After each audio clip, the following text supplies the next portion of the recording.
Mirë se erdhe në botën ku askush nuk është i pafajshëm. Sekrete shqiptare, vendi ku rrëfimet më të thella, më të ndaluara dhe më të pathëna të shqiptarëve marrin zë.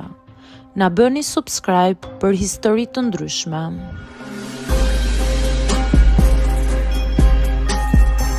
Jam 16 vjeçe dhe jam në gjimnaz. Që e vogël kam pasur një lidhje të veçantë me muzikën. Nuk është thjesht diçka që më pëlqen, është diçka që më qetëson, më shoqëron në çdo moment dhe më bën të ndihem më mirë edhe kur nuk jam mirë. Në shtëpi këndoj shpesh, kur jam vetëm këndoj më fort, kur janë të tjerët, kam paksa turp, por gjithmonë e ndjej muzikën.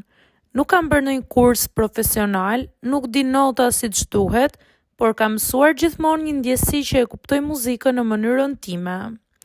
Në shkollë, ora që pres më shumë është muzika. Jo vetëm sepse është më e lehtë se lëndët e tjera, por sepse është një nga ato orë ku ndihesh më e lirë. Nuk ka atë presionin që t'jep matematika apo seriozitetin e lëndëve të tjera. Është më njerëzore.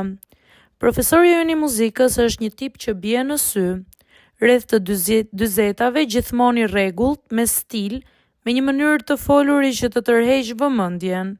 Di të bëj orën interesante, di të mbaj të përfshirë.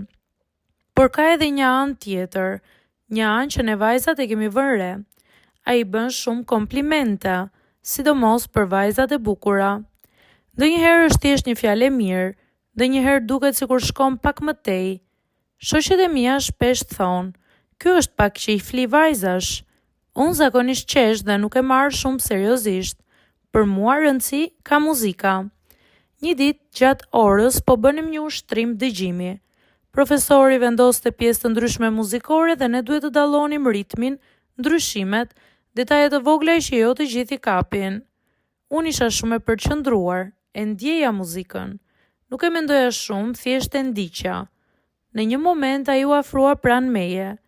"Ti ke diçka interesante," më tha. U ktheva dhe isha paksa në siklet. "Çfarë?" e pyeta unë.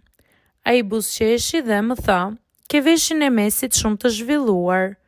Në atë moment u hutova pak. Nuk isha e sigurt çfarë do të thoshte saktësisht, por mënyra si e tha, më dha një ndjesi të mirë. Sikur po më vlerësonte, apo sikur po më njihte një aftësi që unë vetë nuk e kisha kuptuar plotësisht. "Vërtet?" i thash me një lloj gëzimi që nuk e fsheha dot. "Po, ti dallon detaje që të tjerët nuk i kapin," vazhdoi ai. Shoqet filluan të më shikonin. Dikush qesh i lehtë, por unë atë moment u ndjeva krenare. Madje shumë krenare. Gjatë gjithë ditës e mendova atë fjali. Më mbeti gjatë në mendje. U ndjeva sikur më në fund dikush kishte parë talentin tim. Kur shkova në shtëpi, mezi prita t'ia tregoj mamit. Më tha profesori që kam vesh të zhvilluar për muzikë. I thash me entuziazëm. Ai e buzëqeshi me një herë. "E dija që ke talent," më tha. Për disa ditë unë e besova plotësisht këtë gjë. Fillova të dëgjoj muzikë të ndryshme, me shumë kujdes dhe me vëmendje. Fillova të mendoj që ndoshta mund të bëja diçka më shumë me këtë pasion. Fillova të këndoj më shpesh edhe kur ishin të tjerët në shtëpi. Ndihesha shumë e sigurt, por me kalimin e kohës diçka filloi të më bëjë të mendohem. Vura re që profesori nuk më fliste vetëm mua në atë mënyrë. Fillova të dëgjoj komente të njëjta edhe për vajzat të tjera. "Ke zë shumë të ëmbël, ke ndjeshmëri artistike, ti do shkëlqesh në skenë." Dhe gjithmonë mënyra si i thoshte ishte identike njëjtë. Pak më shumë se thjesht një vlerësim mësuesi, pak më personale dhe pak më flirtuese. Në fillim nuk doja ta besoja sepse doja që ajo që më kishte thënë mua të ishte unike dhe e veçantë. Por sa më shumë kalonte koha, aq më shumë e kuptoja. Ndoshta nuk ishte aq personale. Ndoshta nuk ka të bëjë fare me talentin tim. Ndoshta ishte thjesht mënyra e tij për të krijuar afrimitet. Dhe kjo më zhgënjeu. Jo sepse nuk besoja më tek vetja ime, por sepse mënyra si e kisha marrë atë moment ishte më e bukur se realiteti.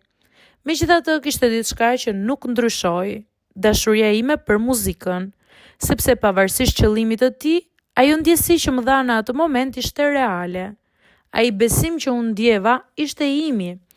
Dhe ndoshta kjo është ajo që ka më shumë rëndësi, sepse edhe nëse dikush të thotë diçka pa shumë mendim, ti mund ta marrësh dhe ta kthesh në diçka të vërtet për veten tënde.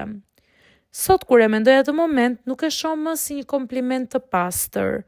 E shoh si një përzierje mes një vlerësimi dhe një sjellje që nuk ishte shumë profesionale. Por gjithashtu, e shoh si fillimin e një besimi të madh te vetja ime. Në fund të fundit nuk ka rëndësi vetëm kush të thotë që ke talent. Ka rëndësi nëse ti e ndjen që e ke atë, dhe unë zgjodha të besoj veten time.